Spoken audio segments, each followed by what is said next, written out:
Bonjour, chers auditeurs de la web radio Francisli. Encore une fois, c'est Julius Baloukou, le professeur journaliste. Aujourd'hui, je suis encore une fois avec professeur Ahmed qui va donc discuter un sujet important. Professeur Ahmed, bonjour. Bonjour, éminent journaliste sans frontières. Oui, merci. Je suis ravi de vous avoir aujourd'hui encore une fois pour notre épisode. Donc, c'est épisode 4. Ça fait le quatrième en fait. Et puis le sujet d'aujourd'hui ou le thème, c'est vers un réseau intra- et interafricain de coopération pour l'employabilité, la mobilité et le développement des compétences. Cher professeur Ahmed, donc pour votre vision générale, non, avant de parler de la vision, veuillez vous présenter encore une fois pour les nouveaux auditeurs de la web radio Francisli. Bonjour tout le monde, chers experts africains et chères expertes africaines. Heureux de vous contacter aujourd'hui dans une nouvelle émission, épisode qui parle de la promotion intra- et interafricaine dans différents domaines. Nous pensons solliciter toutes nos compétences africaines, tout domaine confondu, l'enseignement général, public, privé, scolaire, universitaire, l'enseignement professionnel dans tous les métiers, l'entreprise, c'est-à-dire les professionnels de l'entreprise, le partenariat, et puis le monitoring, c'est-à-dire on va essayer de créer une dynamique pour plus d'échanges, de partage en vue d'une mobilité multisectorielle. C'est-à-dire que nous entendons bousculer, voilà si le terme nous plaît, nous entendons bousculer tous nos experts, quel que soit leur domaine de compétences, d'intervention, ouais, pour qu'ils nous rejoignent. Voilà. Ah, super, c'est une belle idée. Et puis, donc, professeur, lorsque vous évoquez la création d'un réseau intra- et interafricain, quelle est votre vision générale pour l'Afrique des prochaines années? Parfait. Donc, notre souci majeur, c'est de créer une ou des synergies sous la forme de, comment dirais-je, de d'îlots, sous la forme de plusieurs spécialités que je viens de citer, oui, et lesquelles spécialités vont converger pour cibler, pour la promotion d'une vision totale qui va de l'enseignement à l'employabilité pour finir vers la mobilité. Que chaque pays africain profite des compétences de notre pays voisin. Nous avons une richesse, une diversité de spécialités, d'universités, de centres de formation, de centres de compétences, de tutorat. Nous avons même des centres d'expertise. Donc, il n'y a pas de raison que les gens restent ankylosés, enclavés. Il est temps qu'ils s'ouvrent à l'international, passons par l'Afrique. Donc, l'Afrique, c'est un tremplin vers l'Occident. Nous, Africains, nous avons notre philosophie, nous avons notre méthodologie, nous avons nos moyens, nos experts. Donc, il est temps, comment dirais-je, d'expatrier notre savoir vers l'autre, de le solliciter pour qu'ils écoutent ce dont nous sommes capables afin qu'il y ait une collaboration sud-sud, puis nord-sud et le sud avec l'Occident. Très bien. Merci beaucoup, prof. Donc là, vous voulez évoquer la question de synergie, c'est ça? Tout à fait. Alors, donc, les défis actuels, malgré le potentiel immense du continent, nous constatons qu'encore, il y a des difficultés nombreuses de collaboration entre les pays africains. Quels sont, selon vous, les principaux obstacles qui freinent aujourd'hui cette coopération africaine, prof? Très bonne question. Merci, M. Bayoudi, éminent professeur, journaliste. Merci. Oui. Je vous en prie. Alors, je pense que nous sommes heureux. J'ai la chance de découvrir un médium web radio africaine qui, pour le moment, constitue notre seule plateforme pour annoncer notre grand projet à l'africaine d'abord, puis à l'international. Avec plaisir et à votre service, prof. Allez-y. Merci beaucoup pour votre disponibilité. À chaque fois, vous vous présentez pour discuter. Notre ambition est grande. J'espère que d'autres web radios, pourquoi pas web TV, et pourquoi pas des chaînes radio et des chaînes TV, j'espère que ces médias pourraient nous rejoindre pour nous permettre d'élargir le champ de nos actions et de notre horizon d'attente. Voilà. Ah, super, très bien, merci beaucoup, prof. Alors, donc, on va parler de la jeunesse africaine. L'Afrique possède la population la plus jeune du monde. Et puis, donc, comment pouvons-nous donc mieux préparer cette jeunesse aux défis du marché du travail de demain, prof? Très bien. Alors, parler de la jeunesse, c'est parler de la force de l'Afrique, c'est parler d'énormes et de riches potentiels humains, compétences, issus de différents cycles, de différents domaines, de différents secteurs, pour mettre cette jeunesse en mesure d'échanger, de faire valoir son potentiel, de le faire fructifier au profit des autres pays qui ne possèdent pas ces possibilités. Alors, nous avons besoin de comprendre le nombre de réseaux de jeunes, de spécialités qui existent dans les différents pays. Je m'adresse spécifiquement au réseau que je viens de trouver concernant les experts africains. J'espère que la personne concernée qui supervise le réseau, j'espère qu'elle sera en mesure de m'écouter et de nous aider à travailler dans ce sens-là. Très bien. Donc, les universités d'abord. Oui, allez-y.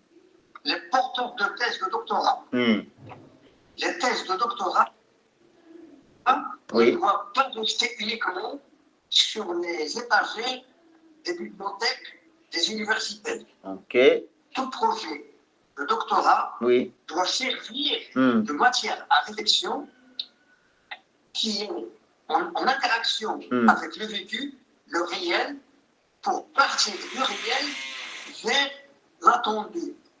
Je donne un exemple. Il y a une thèse qui développe une thématique de l'industrie africaine. Industrie africaine, Cette thèse ne peut avoir de sens que si elle émane de la réalité africaine pour transposer sa vision industrielle dans un autre pays.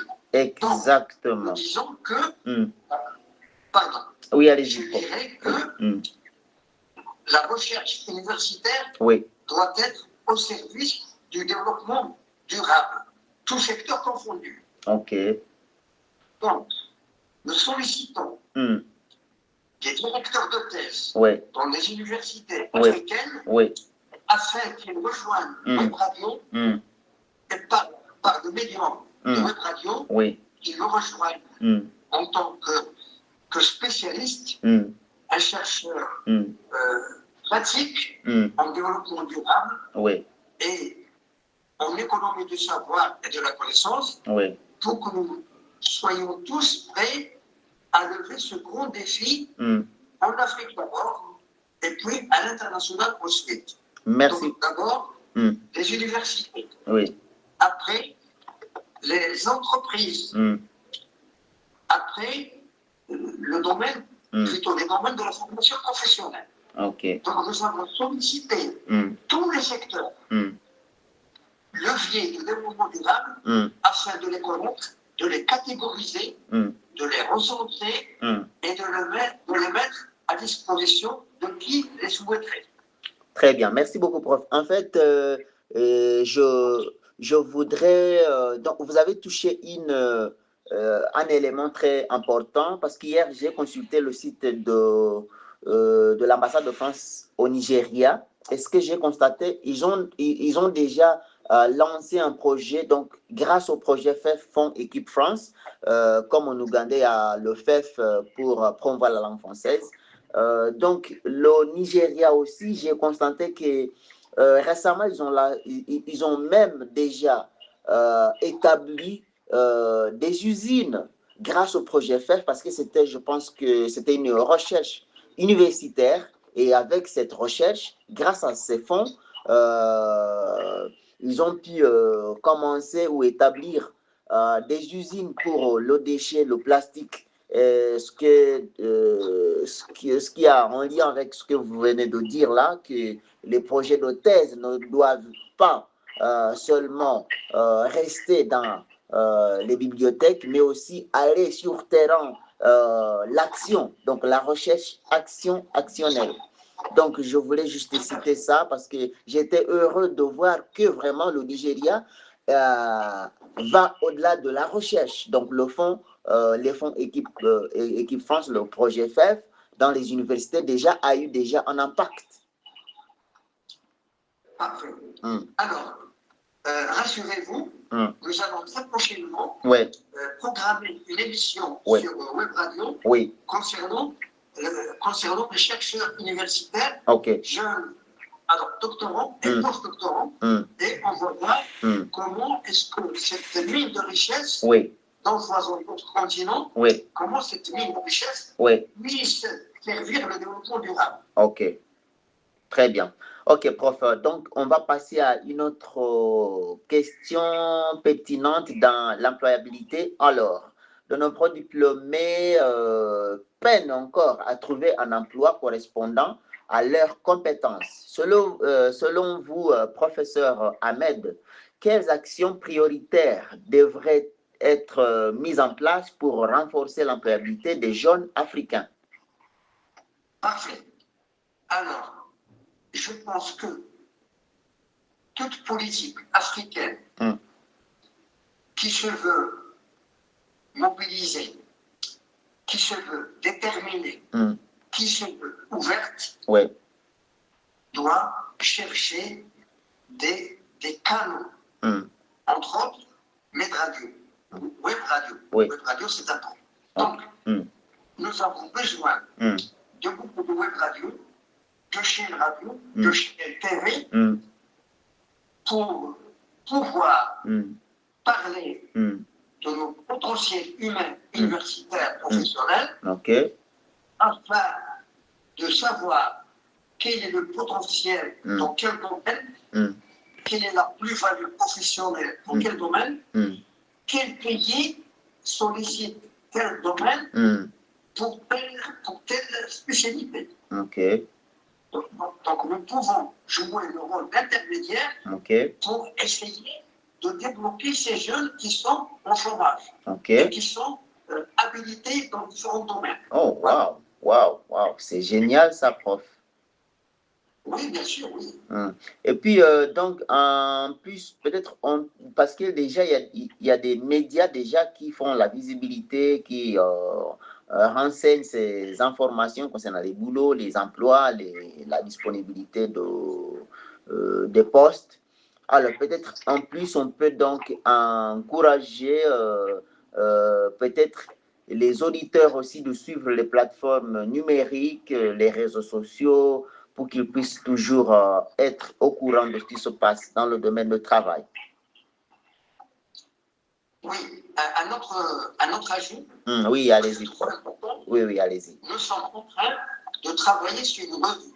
Une revue qu'on a appelée l'Africaine de l'éducation, de la culture et de l'employabilité. C'est très intéressant. C'est une bonne revue, ça. Et vous en êtes où avec donc cette revue? Alors, nous avons déjà créé un comité de pilotage de la revue. OK. Et bientôt, ce comité de pilotage, sur mon égide, sera convoqué pour pour pouvoir discuter sur web radio et mettre en valeur notre philosophie dans ce sens-là et notre stratégie. OK, très bien. Nous avons plusieurs choses ou aspects à discuter. Donc, on va passer à la mobilité académique et professionnelle. Professeur Ahmed, la mobilité des étudiants, des chercheurs, professionnels demeure limitée dans plusieurs régions du continent. Pourquoi est-il important de favoriser davantage la mobilité entre Africains? Entre Africaines, pardon. Tout à fait. Ouais. Ça, c'est important. Nous avons toujours eu l'idée de s'ouvrir sur l'Afrique, sur tous les responsables, que ce soit des universités, des centres de formation professionnelle, des responsables de différents secteurs de l'employabilité, pour qu'on puisse un petit peu débloquer ce problème-là. C'est un blocage. Oui, c'est un blocage. C'est un blocage qui existe. Tout à fait. C'est un blocage qui existe. Pourquoi? On peut se poser la question, pourquoi ce blocage existe-t-il? Pourquoi? D'après mon modeste expérience et savoir, au niveau de la diplomatie universitaire, au niveau de la diplomatie professionnelle, il n'y a pas de contact, il n'y a pas de synergie, il n'y a pas de continuum. Donc j'interpelle les services culturels des différentes ambassades africaines de réagir dans ce sens-là. Alors, cherchons des sites de différentes ambassades africaines, et quels sites vont recenser le besoin de potentiel, la richesse des potentiels qu'ils ont, qu'ils possèdent, et puis leur demande en matière d'emploi. Qu'il faut quoi, dans quel pays. Il faut qu'ils mettent ça sous forme d'annonce. Il faut que les gens travaillent réellement. On ne peut pas savoir quelle Afrique contient telle possibilité de mobilité, telle disponibilité. Donc, on ne peut pas le savoir si les gens ne travaillent pas. Donc, nous avons besoin d'un d'échange d'informations à travers une revue, à travers web radio, et pourquoi pas à travers une chaîne télé et une chaîne radio pour lesquelles je suis disponible. OK. Merci beaucoup, prof, pour ces interventions. Et puis, on va parler des langues et la coopération. Les langues constituent souvent un pont entre les peuples. Prof Ahmed, quel est le rôle que peut-être le français, l'anglais, l'arabe, le portugais et les autres langues africaines dans le renforcement de la coopération continentale? Quel est le rôle que ces langues peuvent jouer? Parfait, très bien. Alors, dans un premier temps, pour développer la pertinence, la qualité et comment dirais-je, l'impact d'une langue donnée, il faut repenser la formation en langue, dans nos universités, donc centres de formation des enseignants, dans tout organisme qui fait de la langue, non pas seulement un outil d'apprentissage, mais un outil de diplomatie, d'ouverture. Je me réexplique. Oui, allez-y, prof. Alors, nous sommes au Maroc. OK. Nos universités sont très ouvertes aux étudiants africains. OK, ça c'est génial. Tout à fait contre tous les pays africains confondus. OK, nos ça c'est... universités, nos centres de formation d'ingénieurs de toute autre profession, ces écoles-là sont ouvertes aux Africains. OK, oh, c'est génial ça. Alors, cette ouverture, oui, cette ouverture ne doit pas être spécifique au Maroc. OK. Notre souverain roi, Mohamed VI, que nous glorifions, c'est un bâtisseur d'un continent africain riche en enjeux, riche en matière, fier de ses potentiels humains, de ses ressources, de ses gisements et de tout ce Dieu l'a doté. Nous avons un continent très riche. Ce qu'il faut, c'est comment dirais-je, c'est qu'on essaie un petit peu de déployer des énergies, les uns par les autres, de créer des synergies pour mettre en valeur ces disponibilités, ces richesses, ces potentiels qui existent. Alors peut-être qu'il n'y a pas mieux que de créer un site panafricain sur la richesse de formation, la richesse d'employabilité et la richesse de possibilités de mobilité. Voilà. Ah, très bien, prof. Et puis, donc, peut-être pour clôturer notre discussion, avant la clôture, en fait, quel est le message que vous pouvez passer à la jeunesse africaine pour, par exemple, débloquer toutes ces préoccupations? Souhaitez-vous vous adresser à la jeunesse africaine qui nous écoute aujourd'hui, prof? Avec plaisir. C'est notre rôle, on est là pour ça. Ok, allez-y. On vous écoute. Jeunes Africains, jeunes Africaines, jeunes Africains, vous êtes diplômés dans un domaine donné. Vous avez l'ambition, vous avez la possibilité de servir votre pays et de servir d'autres pays africains. L'opportunité se présente à vous à large échelle. Ok. À travers Web Radio, nous avons la possibilité de vous prendre par la main et de vous aider à vous exprimer pour parler de votre idéal, de vos horizons d'attente et pour ne pas rester enfermé, enclavé dans le continent. Ok, super. Bon message. Oui, le continent a besoin de vous. Le continent africain a besoin de vous.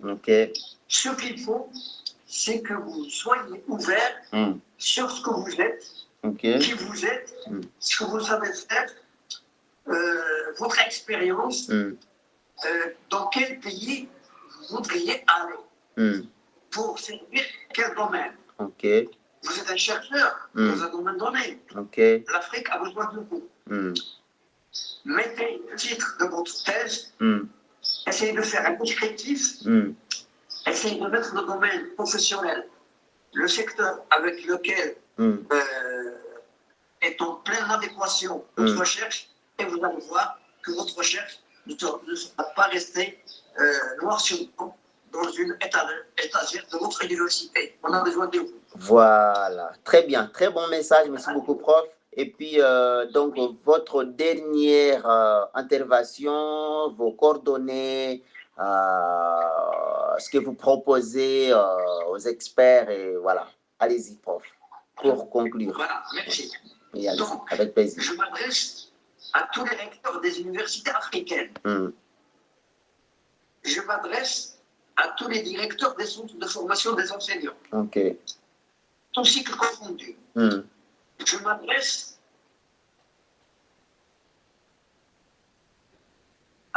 à tous les responsables des écoles et des centres de formation professionnelle. Nous avons une riche médiation, un million, en la personne de M. Baliku, le responsable de Web Radio, qui est là pour servir cette richesse dont bénéficie l'Afrique dans tous les pays. Avec plaisir. Donc, faites-nous confiance, essayez de nous rejoindre pour proposer votre sujet.